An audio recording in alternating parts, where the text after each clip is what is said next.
Ahoy folks, and welcome to a bona fide YouTube video. I'm Ristretto, or Mike, and I usually stream Monster Hunter over on Twitch. This is pretty much my first time actually putting something together with just YouTube in mind. This video will have some footage in the background of me finally clearing clad in Hellfire or high rank Magnamalo without using wire bugs in combat and clad in some early charge weight gear. Swing by the stream on Twitch or our Discord server if you have questions about that particular setup there. I won't actually be talking about the gameplay. Instead, I've got some recent thoughts on streaming and habits for the stream I'd like to practice going forward, and we'll be getting into that instead. Streaming on Twitch is the first creative hobby I've worked on in a long time that's stuck with me. The experience of learning Monster Hunter Freemi Night on stream from kind folks is what kept me going initially, and ever since then I've been surprised and encouraged by just how much I still have to learn and how many kind folks want to hang out with me as I'm doing that through the series. This coming April will mark 3 years since I committed to streaming the majority of the week, and that milestone, along with some recent thoughts on my broadcasts, have me in the mood for some reflection. Over those years, there's been some times where I felt more in tune or a little off with what I'm doing on Twitch, and a personal highlight for me was our journey through Monster Hunter 4 Ultimate for the first time, with its tough challenges and varied pacing, neat new fights, and some custom quest multiplayer nights along the way. That period of time on the stream felt especially in tune for me, and it helped me find something to work on each night that resonated with folks even during the downer of a year that was 2020. There's been other times where I've fallen out of touch with what I think might be fun to do on stream with Monster Hunter, with the most recent of those being the last few months. I've bounced around from game to game without getting fully drawn into any particular entry, and in general I've had a bit tougher time showing up some nights with the kind of drive to learn for myself and entertain others on stream. I think the last time I felt like this, I just bounced between a few entries until lucking into beginning a game that stuck. This time I've been feeling pretty worn out from life's busy routine in general as of late, so I did something I actually haven't done in those 3 years of streaming, and I took a week off. Not a week of traveling or visiting family, moving house, or anything else besides rest and reflecting on what it was I wanted to be doing with the stream going forward. Admittedly, most of the past week was allowing myself slower paced days compared to the norm. I found binge watching all of HBO's Silicon Valley TV show to be a relaxing junk food for my brain, but that space to relax brought me some clarity of thought with it too, and that clarity and a bit of journaling and reflection let me narrow down some goals I want to practice going forward with the stream this year. The first of those is to try and focus more on the task at hand. Now, streaming is always going to be a bit of a multitasking bonanza. It generally calls for playing a video game and reading chat and keeping an eye on the technical aspects of broadcasting all at once. I've gotten used to doing those baseline operations over the years, but this winter I've begun noticing myself frequently trailing off in the middle of a thought or fudging my way through a monster hunt instead of thinking about ways to approach it intelligently with whatever weapon or challenge we're doing at the time. I want the stream to be a place where I can focus on learning about how to use the different weapons against the different bosses, and in a way that's active and hopefully gradually improving. And I also want our stream to be a place where in-depth discussion can be had between folks who are willing to debate the finer points in Monster Hunter and come out the other side of the conversation having enjoyed themselves, even if they still have a difference of opinion. To better enable both those things, I think I want to spend more time focused on just the task at hand, be it hunting or a discussion. I want to frame hunts through the lens of let's learn and practice these specific aspects with this weapon, which means taking more time to talk about gear preparation, where to be attacking the monster, and what moves fit into the boss's patterns and movements. Realistically, this will mean not always engaging in the deepest conversations and thoughts while in the middle of actively hunting, but likewise, when an in-depth discussion arises, I want to give my full attention to the melding of Monster Hunter minds that are occurring. To that end, I've already made a new chatting scene in OBS that I want to begin organically switching to if I can during the course of streams as we talk about the different minutiae of Monster Hunter. I wouldn't have thought that a just chatting scene with chat on screen would ever be a part of my stream, to be honest with you, but for the purposes of attempting to foster better discussion and in a way that'll hopefully preserve those conversations in the long run, like on VODs on YouTube, I think it makes a lot of sense. That leads us to my next topic, or my next goal, which is trying to be more cognizant of the conversation and tone that I bring. And this is building off the realization that I don't always do a good job of fully participating in conversations. I think I need to be more mindful of my own conduct and how it guides chat one way or another through the night. I've heard the phrase, chat is a reflection of the streamer, thrown around with various degrees of sincerity, but I think a variant of that idiom I do believe is that the chat room is a product of the streamer, at least partially. By this, I mean that by being in the driver's seat of the stream, it has an outsized effect on how small shifts in my tone or interactions can ripple out to the whole conversation, chat room, and broadcast as a whole.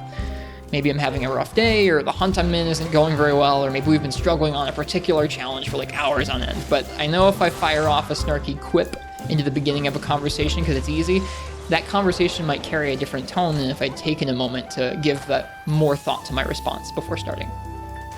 It would be unrealistic to hold myself to never having some kind of like negative effect in the room. I think that's infeasible for anybody to be like consistently 100% like positive and optimistic and everything while also being genuine. But I also don't think it'd be healthy for me to like extrapolate or assign a value or good or bad to each of my interactions. That's not my goal. Just my goal is to be more mindful of the effect my tone can have on the room and keep that more front of mind while on stream. Alongside that, I'd like to work at focusing on asking questions and listening or reading to the answers, and instead of spending so much time finding ever more specific ways of describing my own thoughts over and over. There's a whole lot more opinions and experiences from chat members we could like interact with or be hearing about and discussing than what's up in my brain. And I know for a fact it can get old hearing my opinions repeated over and over for the umpteenth time. I even annoy myself with them when they're repeated often enough, truth be told. Being quicker to listen to others and slower to speak on things is something I'd like to focus on in life overall, which is tough to do without gradual work in a bunch of different areas. So I'll try my best to make how I act on stream one of those such areas. The next goal is planning for satisfying payoffs and tailoring the pace of our playthroughs as we go. Now this comes from something I noticed when I was sitting down and analyzing the last couple months of streaming, which was, we haven't really done anything super exciting in a while, have we? And I don't mean there haven't been like intense moments on stream or cool things to see or things that have challenged me, but it's also been a while since we did something like solo Gugmazios or do a naked hunt or have a really satisfying challenge or goal that myself and chat can enjoy the lead up to and end up with a satisfying payoff. Part of the reason we haven't gotten to do something like that is because I've been playing through almost exclusively early portions of Monster Hunter games. First low rank in Monster Hunter Freedom, then low rank in 3 Ultimate, low and high rank in Monster Hunter World, and now low and high rank again in Monster Hunter Rise on the PC.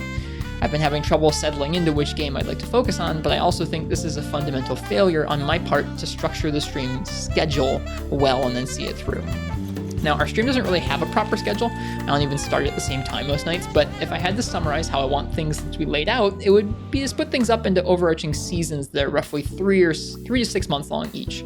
Those season blocks would focus each on playing through a sizable chunk of a Monster Hunter game and giving an overview and getting a sense for what makes that stretch of each game unique, kind of getting used to the essence of it, and then trying to culminate in finishing a challenging or otherwise meaningful section of that game in a neat way.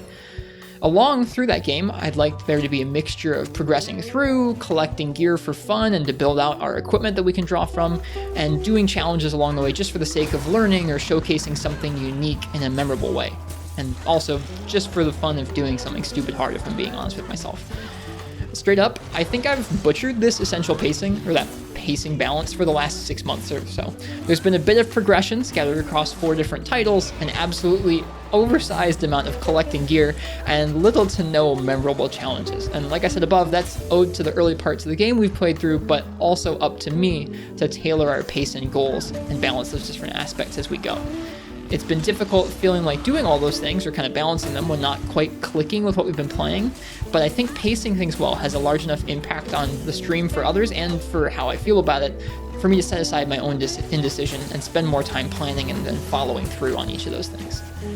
Right now, for example, we've been revisiting Monster Hunter Rise on the PC, which is the first time I've ever played a Monster Hunter game fully, much less only 6 months since initially completing it back on the Switch. Truthfully, while it's been fun to experience that entry again because I really like it, and with the fidelity that PC gaming provides, it's also been a huge joy to finally play alongside friends on the PC who I haven't gotten to before. I've had a hard time with sinking effort into the same content we already cleared so recently. So where I thought I might replay the entire game from scratch, just like we did on the Switch, now I'm thinking I may try to move on to something fresh in the series sooner rather than later. It's tempting to just kind of peace out and jump to yet another game like we've done a few times recently, but I think for the sake of continuing to enjoy Rise with our friends and to provide a satisfying payoff to our PC Monster Hunter visit, I'll dedicate time to reaching Rise's endgame and experiencing the new event quests that I didn't get to on the Switch. I hear those Emergency Apex are pretty hard, and I bet those quests will teach me something new about Monster Hunter Rise, and I hope it'll make for a well-paced ending to our time with the game. thinking through pacing like that will hopefully be more satisfying to watch in the end. And I think even if it's not always easy for me to kind of set aside my own indecision, I think I'll find myself feeling more fulfilled with balancing those different aspects as well. This also kind of brings up something where my last goal here is to not play what's new just because it's new. I really want to make time to think about what I want to do and then end up following through with that. This past year was actually my first time streaming through a new Monster Hunter game on release with Rise on the Switch. And it was also the first time I got in contact with like the publishers and community managers on Twitter behind upcoming games to get early streaming access. And you know what? I've realized that I don't think that's my preferred way to experience a Monster Hunter game.